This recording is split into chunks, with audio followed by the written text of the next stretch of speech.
Trump வந்து அதிரடியா வந்து இந்திய மாணவர்கள் எல்லாரையுமே வந்து அமெரிக்காவில இருந்து வெளியேற்றிட்டு வராரே சார்.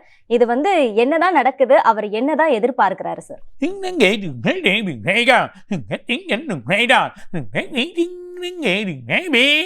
கண்டிப்பா நம்ம வந்து ரஷ்யாவில் எண்ணெய் வாங்குகிறோம். இந்த எண்ணெய் வாங்கக்கூடிய எண்ணத்தை வந்து நமக்கு நல்லா டெவலப் ஆகிறோம், வழி ஆகிறோன்றத ஒரு எண்ணத்தில் இவர் வந்து பண்ணுறாரு. இவருக்கு வந்து இது பெரிய பிரச்சனை, இதோட பெரிய பிரச்சனைகளை எடுத்துன்னு வர போகிறாங்க.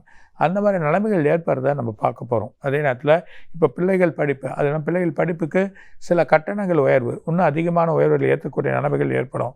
பிப்ரவரி மாதம் விசாவில் திரும்பி ஒரு பிரச்சனை ஏற்பட போகுது. அப்படி பிரச்சனை ஏற்பட்டால் சில குழப்பங்கள் ஏற்படுறதுக்கான வாய்ப்புகள் உண்டு. அப்போது அங்கே வேலை செய்கிறவங்கெல்லாம் பிரச்சனை ஆகும். இது மூலிமா சில குழப்பங்களை ஏற்படுத்தி நம்மளை அவங்களோட கண்ட்ரோலில் எடுத்துன்னு வரணும்னு நினைக்கிறாங்க.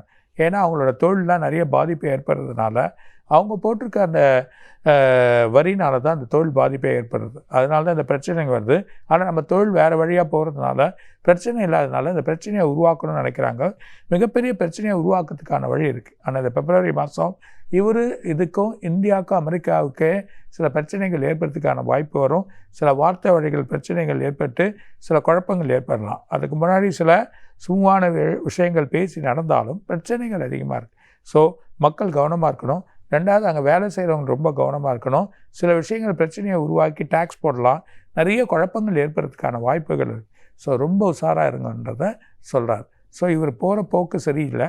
இவருக்கே பிரச்சனைகள் ஏற்பட போது இருந்தாலும் இவர் போகிற போக்கு கொஞ்சம் சரியில்லாமல் தான் இருக்குது அப்படின்றத சொல்கிறார்.